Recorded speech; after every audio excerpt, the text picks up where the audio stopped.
Hello' everyone. তো আজি মই আহিছোঁ গোৱালপাৰাৰ নিচেই ওচৰত থকা পঞ্চৰত্ন ইক' কেম্পলৈ। তো বলক ইয়াতে কি কি কৰা যায়, কি কি দেখিব পাৰিব আপোনালোকে, দেখাই যাওঁ আপোনালোকক।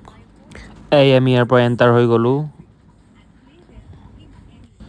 তো এজ ইউজুৱেল তো বলক আহিয়ে ফটো কেইখনমান উঠি লওঁ আৰু। ফটো উঠিব আহিছোঁ বাৰু। এইটো পষ্ট মোৰ কেনে। আৰু ইয়াতে আহিলে আপোনালোকে বেডমিণ্টনো খেলিব পাৰে, চাওক। কিন্তু মোৰ লগতে খেলা মানুহ নাই। ইয়াতে আপোনালোকে আহি চাওক, বহুত কেইটা এক্টিভিটি আছে, কৰিব পাৰিব আৰু ছেফটিৰ ক্ষেত্ৰতো বহুত ভাল আৰু। তো আহক সকলো ইয়াতে। সেয়েহে হ'ব আৰু দিয়ক, মই নামি যোৱাই ভাল হ'ব। আৰু এটা লগতে এইটো এটাও এক্টিভিটি আছে, ভাল লাগে বহুত কৰি আৰু।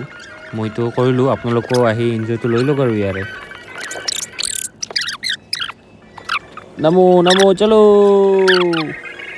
আৰু বিশেষ নাই, আপোনালোকে আহি চাই যাব ইয়াতে। আজিলৈ বাই বাই। অভাৰঅল ভিউটো এইটো চাই লওক ইয়াৰে, এটা সুন্দৰ পৰিৱেশ।